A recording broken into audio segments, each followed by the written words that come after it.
Hello, my amazing tribe. I'm excited to connect with you through this video. Greetings, explorers of knowledge. Join us as we embark on a quest to understand special effects of The Dark Knight. The Dark Knight is a 2008 superhero film directed by Christopher Nolan from a screenplay he co-wrote with his brother Jonathan. Based on the DC Comics superhero Batman, it is the sequel to Batman Begins 2005 and the second installment in the Dark Knight Trilogy. In the film's plot, the superhero vigilante Batman, Police Lieutenant James Gordon and District Attorney Harvey Dent form an alliance to dismantle organized crime in Gotham City, but their efforts are derailed by the intervention of an anarchistic mastermind, the Joker, who seeks to test how far Batman will go to save the city from complete chaos. The ensemble cast includes Christian Bale, Michael Caine, Heath Ledger, Gary Oldman, Eckhart, Maggie Gyllenhaal, and Morgan Freeman. In this segment, we'll be unraveling the complexities of design and exploring its multifaceted nature. Unlike the design process on Batman Begins, which had been restrained by a need to represent Batman iconography, audience acceptance of its realistic setting gave The Dark Knight more leeway. Chris Corbould returned as special effects supervisor. He described The Dark Knight as the Batman I always wanted to make, but we had to step over Batman Begins to get to it. I am a desperate modernist. I like simplicity. On Batman Begins, I struggled with trying to make sure we didn't destroy the comic book-ness I'm grateful for because he burned everything down. Batman Begins. Our focus now turns to Batpod, an important aspect of our discussion. Nolan developed the Batpod, also known as the Batsicle, because he did not want to heavily reuse the tumbler. He decided on a two-wheeled vehicle but did not consider it a motorcycle because it was more exotic and powerful looking than a traditional motorcycle. He developed a design by combining different commercial model components in his garage office alongside production designer Nathan Crowley, who did the designs, and built a full-size version from various construction hardware. He recalls sneaking onto the Warner Bros. Lot to steal two tumbler tires to use in the model. He flew Corbould from England to help as he had overseen the design of the tumbler. Corbould believed the design was bizarre looking and would never work, and set about making it functional because the 508mm wide tires would make it difficult to maneuver. His team had developed a prototype within 4 weeks, using a gyro-stabilized gimbal to help it remain upright, and a main body that required the driver to lay flat. The engine was concealed within the body, exhaust systems into the chassis, and radiators were disguised as footpads. The wide tires were angled outward to make a narrow surface area when in contact with the road, improving its turning ability. A Warner Bros. Executive suggested the Batpod detaching from the main tumbler body. Nolan wanted to achieve the Batpod emerging from the tumbler remains practically, and Corbould's crew developed a rig that could move the tumbler wheels into the Batpod mod and create enough momentum to make it appear to explode out of the old one with some minor CGI enhancement. 6 Batpods were built in total in case any were destroyed in crashes. Steering was controlled by shoulder instead of hand, and the body on which the rider lies could move up and down.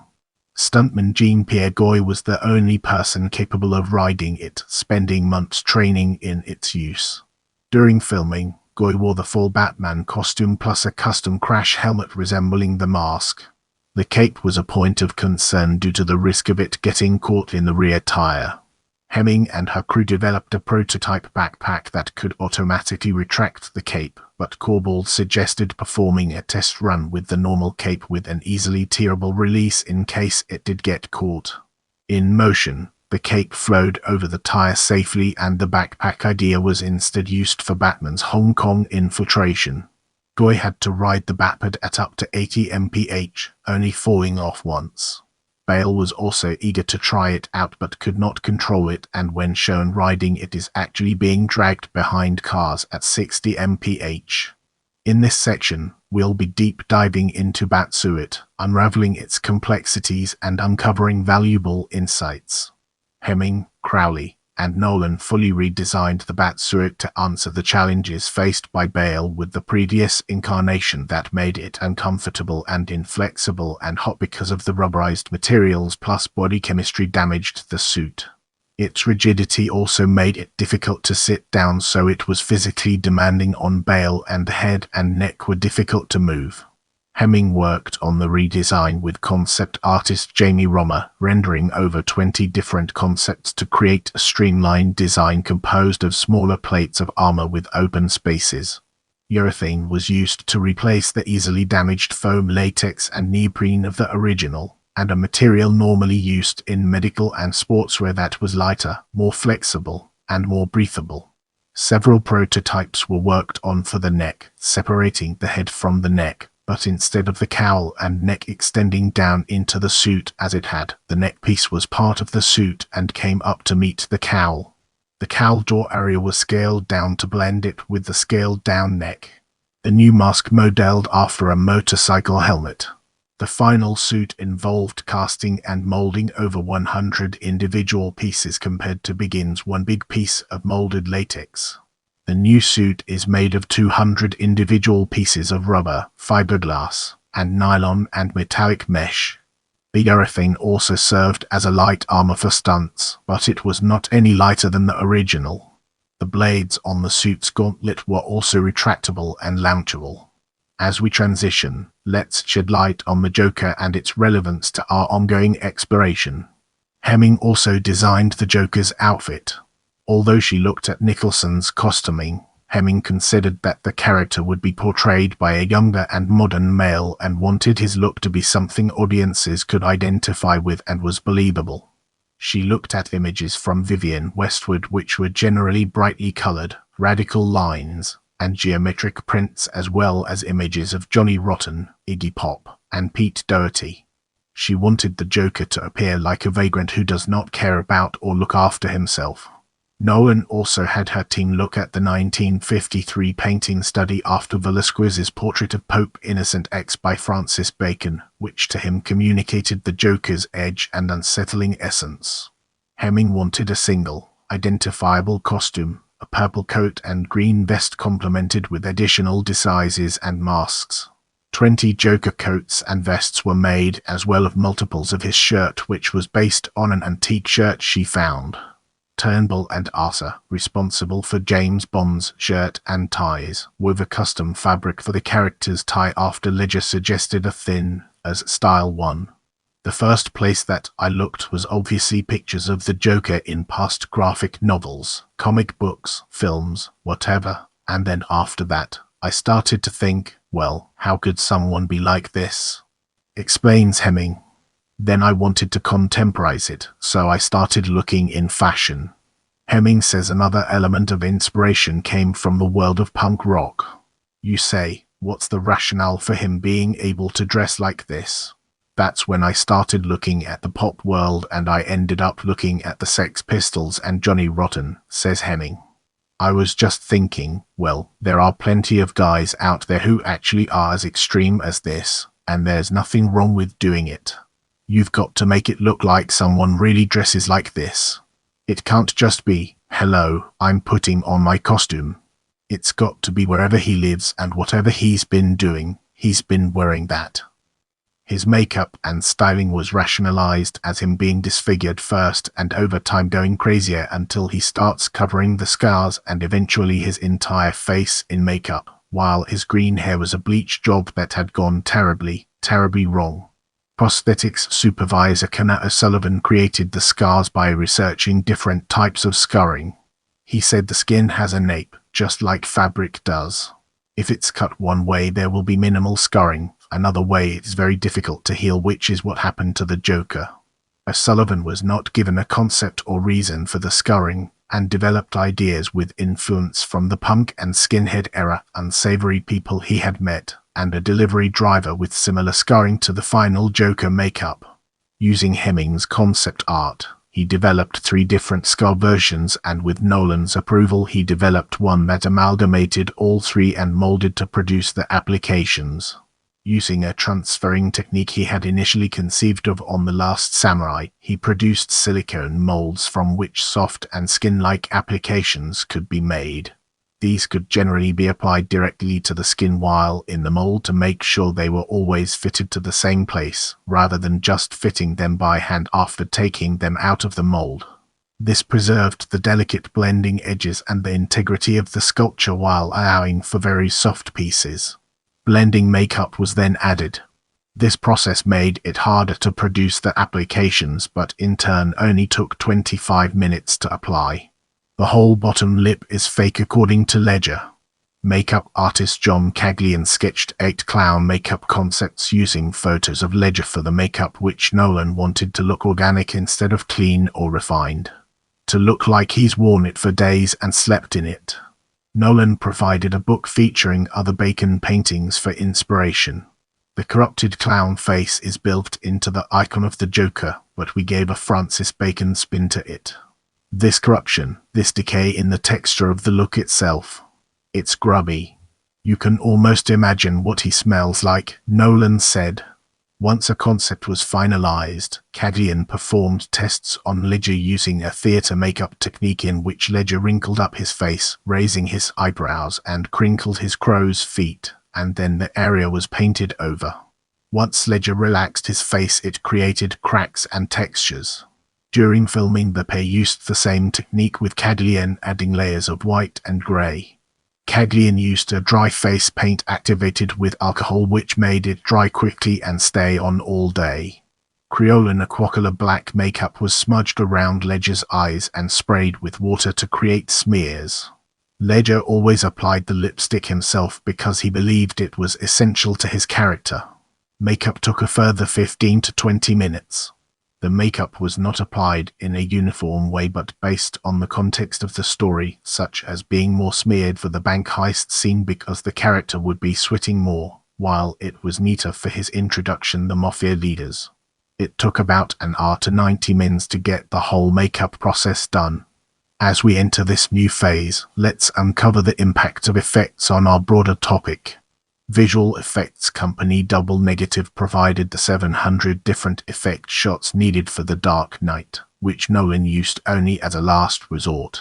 This figure was relatively small compared to other contemporary films, but the significantly larger IMAX resolution made the respective task longer to complete. The prologue was used as a test, with Double Negative adding CGI detritus and debris as the school bus breaks through the wall. Double Negative provided CGI views of Gotham from Wayne's penthouse to the green screen material and some minor enhancements such as lampposts ripping out of the ground and a CGI helicopter crashing into the ground during the truck chase and the Batman driving up a wall and turning around. It also digitally enhanced the water around the ferries to make it more active, and filled in city backgrounds to be denser. Double Negative also provided the animated digital Batman swooping onto the Pruitt building and a digital establishing shot of a skyscraper based on the Trump Tower, as well as digital views when looking out from the tower. New Deal Studios built a scale miniatures we used for shots of Batman blowing up a corner of the Hong Kong high-rise using pyrotechnics with breakaway glass. They also refurbished the original scale tumbler radio-controlled model from Batman Begins, including upgrading the steering for more control, used to embellish parts of the car chase such as the Batmobile crashing into a garbage truck. It also built a scale fiberglass model to hit the garbage truck miniature. The vehicles were attached to steel skates that were pulled together by a cable beneath a 120-foot-long miniature replica of the Lower Wacker location. 10 feet short of the miniature vehicles making contact, the crew released the garbage truck, allowing it to fly erratically forward. Double Negative cleaned up the miniature photography and augmented the Lower Wacker model with a model of the location. Framemaster provided effect shots for the Hong Kong IMAX sequences, including an animated Batman made by Double Negative moving between the city's rooftops and a digital louch-in for when the pair prepared to be picked up by a although the following stunt was done for real. The Batman model was also used in the digital recreation of Bruce's penthouse when he leaps after Rachel, as it and the surrounding views were digital as the pair tumble to the ground.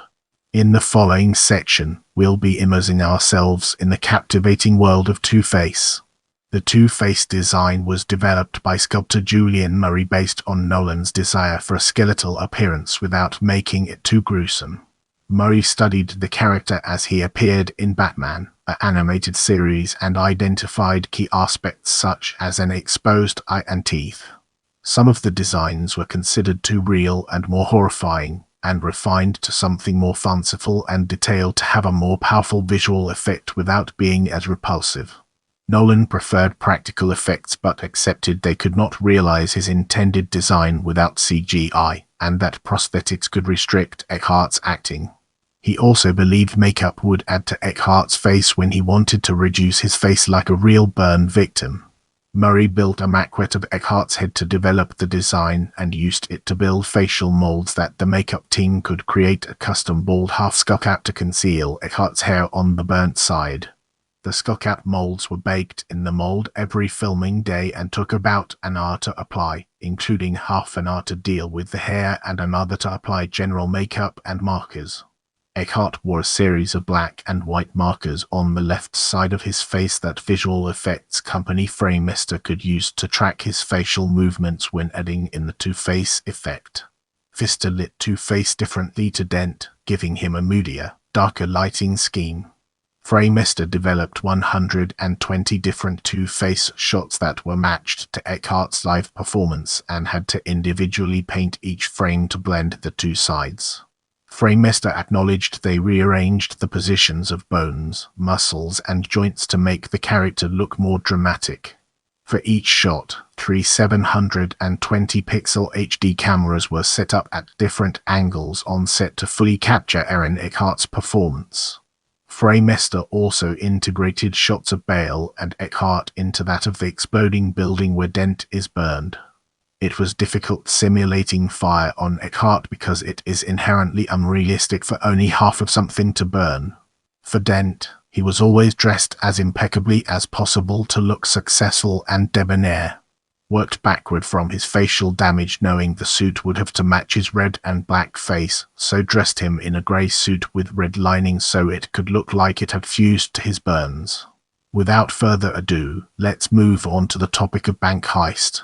The scene opens with a pair of robbers, stuntmen Tom Struthers and Kevin Matthews, ziplined from a 400-foot-high adjacent building to the post office. The post office, a registered historic building, could not be damaged, so for the bus crash segment a false wall was built inside the post office for it to be pulled through on a pneumatic rig, and because the bus was too large to get through the building door, it had to be disassembled outside and rebuilt inside. As we progress, let's zoom in on Truck Flip and examine its role in shaping our overall narrative. Corbould tried to dissuade Nolan from the 18-wheeler truck flip because of the uncertainties of conducting the stunt on a public street, and failed to convince him to use a smaller vehicle such as a SWT van. Corbould agreed to perform a test, and if it worked they would proceed, but otherwise they would rely on CGI. Veteran stunt driver Jim Wilkie drove the vehicle in Joker makeup with a fire suit and helmet inside a reinforced cabin. He manually pressed a button to activate a large piston in the back of the truck that would flip it, which worked in testing. On location, the area was much narrower, and because of manhole access there was only 60 feet of solid ground on which the stunt could take place. Corbould hid in an alleyway during the stunt as he was afraid it would fail, but it worked the first time and only one take was required. The scene was shot for IMAX with 5 cameras, plus another one on the truck itself. The truck chase scene was filmed in July, primarily on Wacker Drive, a multi-level street that was closed nightly for filming over 3 weeks. The scene was filmed in IMAX, and included a crashing armored truck and a SWT van crashing through a concrete barricade, a scene added by Nolan during filming.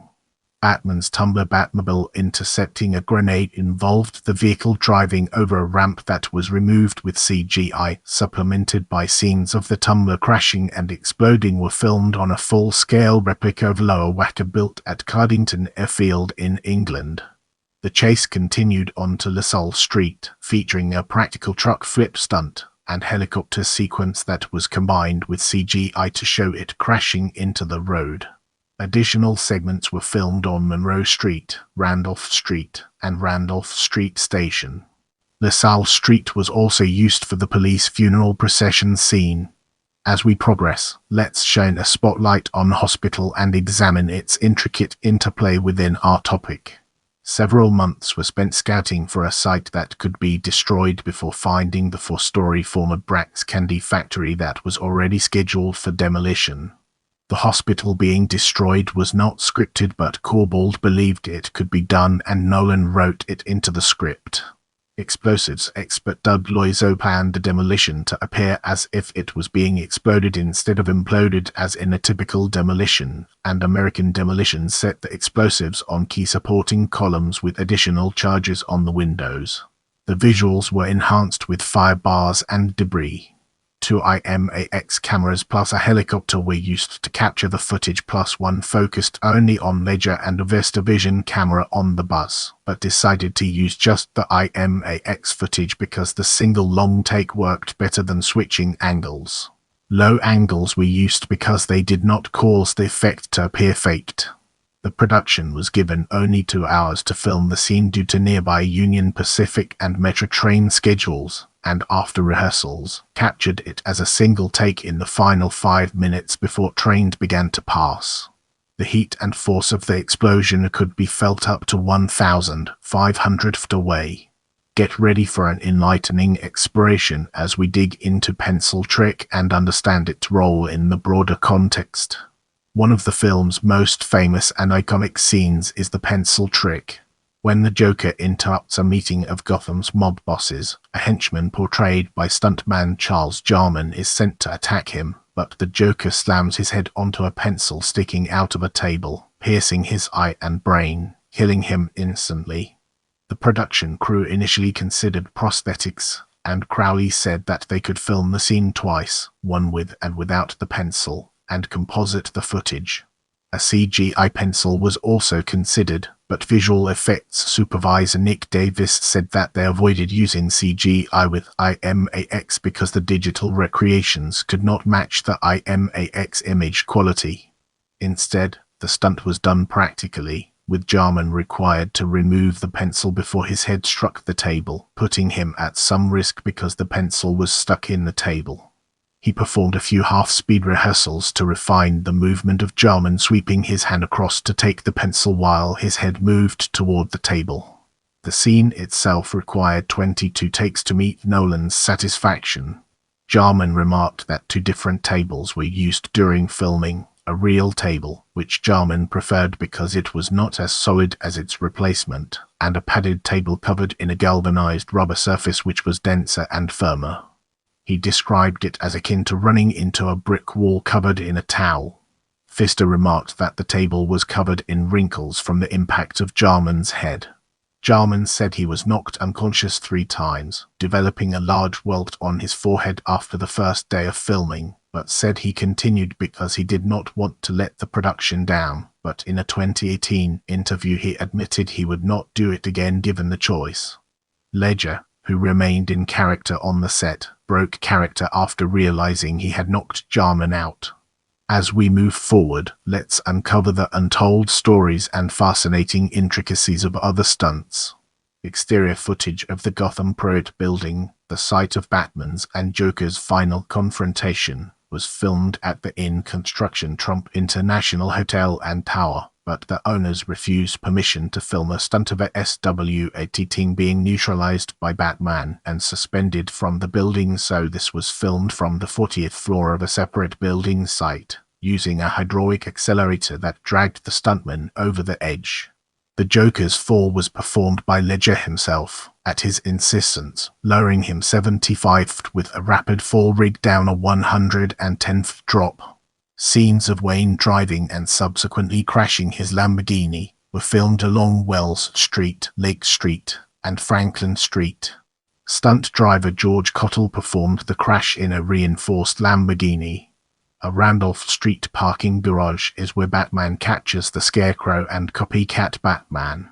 Nolan wanted Rottweilers in the scene, but it took some time to find a handler willing to manage several dogs simultaneously, as the animals generally did not like each other. Stuntman Conway Whitcliffe was killed in September 2007 while filming a chase sequence in England. He was a passenger in a four-wheel drive pickup driving adjacent to a stunt car when it crashed into a tree. He was memorialized in the credits alongside Ledger. Let's zoom in on works cited and understand its implications. Copyright Dark Knight Trilogy. Dark Knight. If you want to see more videos like this, make sure to subscribe and turn on notifications.